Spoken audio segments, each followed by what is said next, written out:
occupied Indian territory by Pakistan. और people like किसी भी मुद्दे को भारत और पाकिस्तान को द्विपक्षीय तरीके से ही हल करना है। इस स्थिति में कोई बदलाव नहीं हुआ है। जैसा कि आप जानते हैं, लंबित मामला केवल पाकिस्तान को द्विपक्षीय तरीके से ही हल करना है। इस स्थिति में कोई बदलाव नहीं हुआ है। जैसा कि आप जानते हैं, लंबित मामला पाकिस्तान द्वारा अवैध रूप से कब्जा किए गए भारतीय क्षेत्र को खाली करने का है। Siddhant, you had another question regarding ceasefire and what sort of role other countries played, etc. See, the specific date, time and wording of the understanding was worked out between the DGMOs of the two countries at their phone call on 10th May 2025, commencing at 15:35 hours. The Foreign Secretary had made a statement in this regard, as you would be aware. The request for this call was received by MEA from the Pakistani High Commission at 12:37 hours. The Pakistani side had initial difficulties connecting the hotline due to connecting to the Indian side due to technical difficulties. The timing was then decided based on the availability of the Indian DGMO at 15:35 hours. You will of course appreciate that early on 10th morning, we had mounted an extremely effective attack on key Pakistani Air Force bases.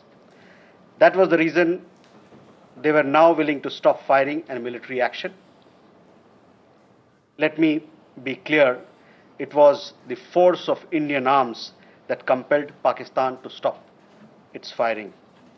As regards conversations with other nations, the message from India was clear and consistent, and exactly the same message that we were conveying from public platforms was the one conveyed in private conversations.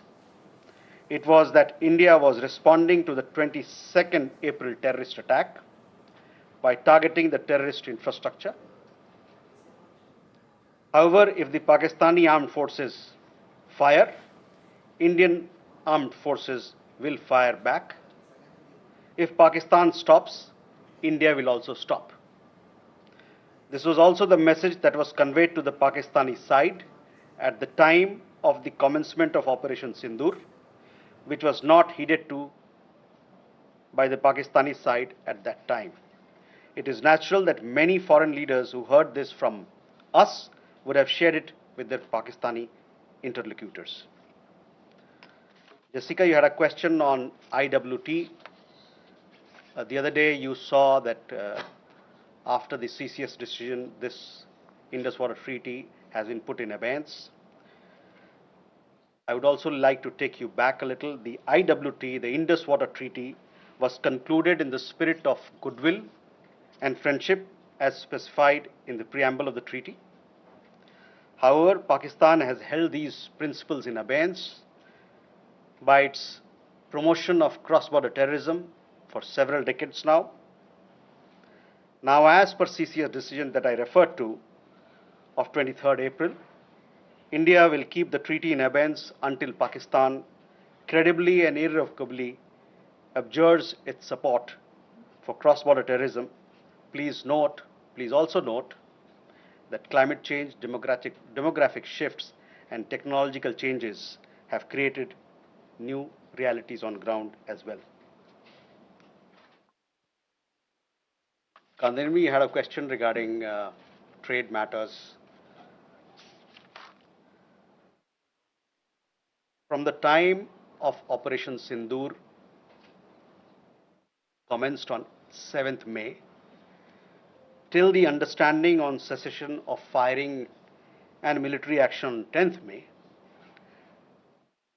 there were conversations between Indian and US leaders on the evolving military situation. The issue of trade did not come up in any of these discussions.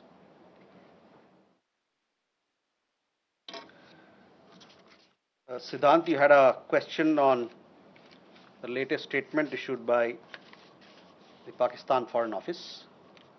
We have seen the statement made by the Pakistani side that a nation which has nurtured terrorism on an industrial scale should think that it can escape the consequences is fooling itself. The terrorist infrastructure sites that India destroyed were responsible not only for the deaths of Indians, but of many other innocents around the world. There is now a new normal. The sooner Pakistan gets it, the better it is. Shall we take more questions? Aditya?